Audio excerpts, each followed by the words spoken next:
ওয়ালটন মানে হচ্ছে বাংলাদেশ এবং ওয়ালটন হচ্ছে এক টুকরো বাংলাদেশ। ওয়ালটনের উন্নতি মানে হচ্ছে বাংলাদেশের উন্নতি। আমরা যারা সেলসের দায়িত্বে তাদেরকে বলি বিক্রয় যোদ্ধা। আপনাদের অস্ত্র হচ্ছে কলম। আমরা সবাই জানি যে ওয়ালটনের জন্ম হয়েছিল 1977 সালে। ওয়ালটন নামে একটা বীজ রোপিত হয়েছিল, যে বীজ আজকে মহিরু হয়ে পরিণত হয়েছে।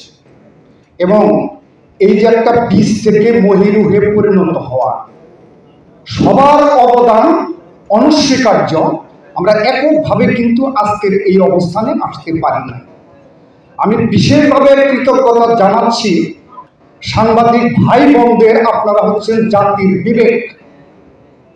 আপনারা এই বার্তাটা শুধুমাত্র বাংলাদেশের প্রতিটি আনাচে কানাচে সকল স্তরের জনগণের মাঝে না, বিশ্বব্যাপী ছড়িয়ে দিতে পেরেছিলেন বা এখনো করে যাচ্ছেন যে ওয়ালটন মানে হচ্ছে বাংলাদেশ এবং ওয়ালটন হচ্ছে এক টুকরো বাংলাদেশ।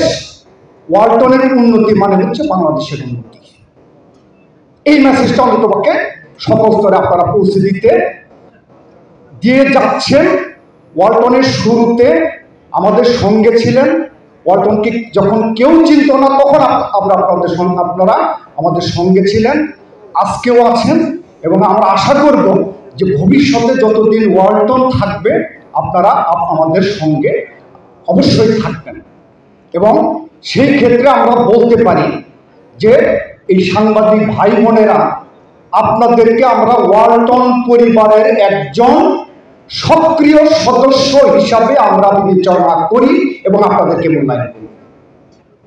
আজকের এই যে একটা অনুষ্ঠান ঈদ উপলক্ষে, যে জনগণকে এই মেসেজটা জানাইতে হবে যে পবিত্র ঈদুল আজহা উপলক্ষে ওয়ালটন 5টি প্রোডাক্টের অর্ধশতাধিক নতুন মডেল আমরা ঈদুল আজহা উপলক্ষে নতুন করে উপহার দিচ্ছি। এই মেসেজটা আপনাদের মাধ্যমে সারা বাংলাদেশে ছড়িয়ে যাবে। এই যে একটা মেসেজ, এবং এইভাবে এই মেসেজগুলো আমরা যারা সেলসের দায়িত্বে তাদেরকে বলি বিক্রয় যোদ্ধা। আপনারা জাতির বিবেক। আপনাদের অস্ত্র হচ্ছে কলম। এই কলমের মাধ্যমে সঠিক সংবাদ, বস্তুনিষ্ঠ সংবাদ পৌঁছে দিয়ে যাচ্ছেন এবং আপনাদের মাধ্যমে জনগণ জানতে পারছে যে ওয়ালটনের হচ্ছে এই দেশের প্রতিষ্ঠান। ওয়ালটনের উন্নতি মানে দেশের উন্নতি, দেশের অর্থনৈতিক উন্নতি। এবং আশা করি ওয়ালটন পরিবারের সদস্য হিসাবে আপনাদের এই অস্ত্র কলমের মাধ্যমে এই মেসেজ ইনশাল্লাহ আরো আপনারা সুচারুভাবে পরিচালনা করবে।